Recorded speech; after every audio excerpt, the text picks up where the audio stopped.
Welcome back to Face the Nation. I'm Margaret Brennan. We continue our conversation with former New York Mayor and co-author of Climate of Hope, Michael Bloomberg. How do you assess EPA Administrator Scott Pruitt? His policies are not good for the world. That to debunk science and walk away from it is just ridiculous. Even if you don't believe it, if there's a possibility that's right, you have to take prophylactic actions to prevent a disaster. And what I do know is that a lot of kids go to the hospital with asthma attacks because we have a lot of junk we put in the air. A lot of people come down with stomach cancers because there's a lot of stuff that goes into the water. A lot of people's houses are being destroyed and they're getting killed in hurricanes and things like that. It sounds like you're saying he's not doing the job that he should be doing. I don't think there's any question about that. He was hired. His job is to protect the environment, and he has walked away 100% from that, saying the environment doesn't need protection. I'm going to try to protect jobs. That's not his job. Should he be fired?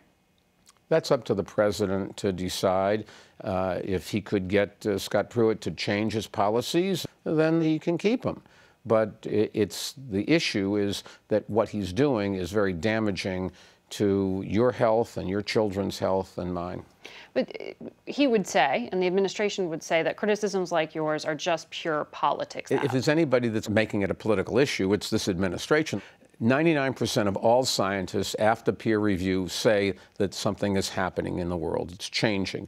Everybody that looks outside their window can see that we have less snow here and more snow there and bigger storms and a whole bunch of things that oceans are rising and things are changing, and you can't deny that. At the DNC in 2016, you called Donald Trump a risky, reckless, and radical choice, and the country, you said, couldn't afford to make that mistake. Did I say that? It was a memorable quote. Has he done anything to make you reconsider that? Do you think he's doing a good job?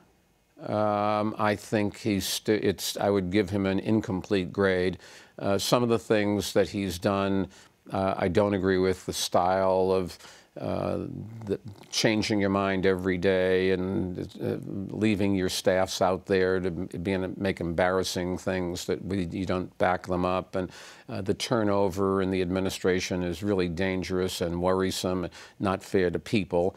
But, you know, to criticize him doesn't advance anything. His compelling case was that he came from the world of business, as you did. No, he didn't. He was a real estate developer. He didn't manage large numbers of people. He didn't run big organizations. He was, I gather, a reasonably successful real estate developer, which is just a different occupation. It's not really a business person. And do you see, though, I mean, you're drawing a distinction there. Do you see some management issues then? When you say... Oh, I don't think there's any question that... the hiring, the firing, the... Management is not something it's like skiing. You don't read a book on skiing and then go out and ski double black diamonds. Management is something you learn over a period of time, and you have to manage larger and larger groups of people and make more and more difficult decisions and live with those decisions as you go. This president does not have experience in running large organizations or facing a lot of the issues that he has to face.